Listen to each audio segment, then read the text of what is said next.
দুদিনের ছুটিতে সমুদ্রের আমেজ পেতে ঘুরে আসতে পারো মৌসুনী আইসল্যান্ড। কলকাতা থেকে মাত্র 110 কিলোমিটার দূরত্বেই রয়েছে মৌসুনী আইসল্যান্ড। বারুইপুর স্টেশন থেকে ভোর 6:05 ট্রেন ধরে সোজা চলে গেলাম নামখানা স্টেশনে।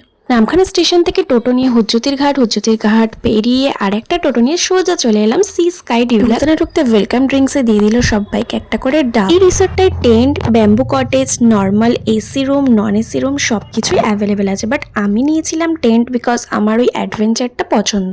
চেঞ্জ করে নেমেই সকালের ব্রেকফাস্ট দিয়ে দিল লুচি তরকারি। তোমাদেরকে বলি এই টেন্টে থাকতে আমাদের পার হেড কত করে পড়লো। আমাদের কিন্তু পার হেড 1000 টাকা করে পড়লো উইথ 4 বেলা খাওয়া দাওয়া। ব্রেকফাস্টটা কমপ্লিট করে বিচের সাইডে গিয়ে সমুদ্রের মধ্যে খুব হুড়োহুড়ি করলাম। অনেক ভিডিও আর ফটোস ক্লিক করে স্নান টান করে চলে এলাম আবার লাঞ্চ করতে। লাঞ্চে ছিল ডাল, আলু ভাজা, স্যালাড, ফুলকপি আলুর তরকারি, চিংড়ির মালাইকারি, পমপ্লেটের ঝাল, চাটনি, পাঁপড়। এত সুন্দর এলাহি একটা লাঞ্চ করার পর ঘুম তো পাবেই, তাই রেস্ট নিতে চলে গেছিলাম টেন্ট। আর আমি যে টেন্টটা নিয়েছিলাম সেটা কিন্তু ছিল সি ফেসিং টেন্ট। টেন্টটা খুলতেই সামনেই সমুদ্রের এক অসাধারণ দৃশ্য। বিকেলের এই মনোরম দৃশ্য বিচের সাইডে বসে একভাবে সমুদ্রের দিকে তাকিয়ে অনুভব করতে করতে তোমার মনে এক আলাদাই শান্তি আসে। সানসেট দেখা কমপ্লিট করে রিসর্টে ফিরলাম আর ফিরেই পেয়ে গেলাম পকোড়া, মুড়ি, দুধ চা।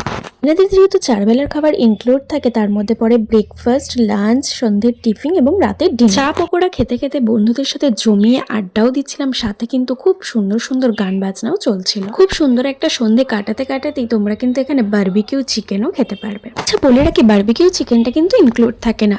বারবিকিউ চিকেনটা 1 কেজি নিতে গেলে 400 টাকা পে করতে হয়, আর হাফ কেজি নিতে গেলে 200 টাকা। যেহেতু আমরা 5 জন ছিলাম তাই আমরা 1 কেজি নিয়েছিলাম। টিফিনটা কমপ্লিট করতে না করতেই বারবিকিউ চলে এলো। বারবিকিউ খেয়ে অনেকক্ষণ আড্ডা দিয়ে একটুখানি চলে এলাম সমুদ্রের কাছে। এই তো সকাল থেকে দেখতে দেখতে সারা দিন কেটে গেল সমুদ্রের ধারে। তারপরে চলে এলাম ডিনার করতে। ডিনারে রুটি, ভাত, চিকেন, মাটন সবকিছুই অ্যাভেলেবেল থাকে।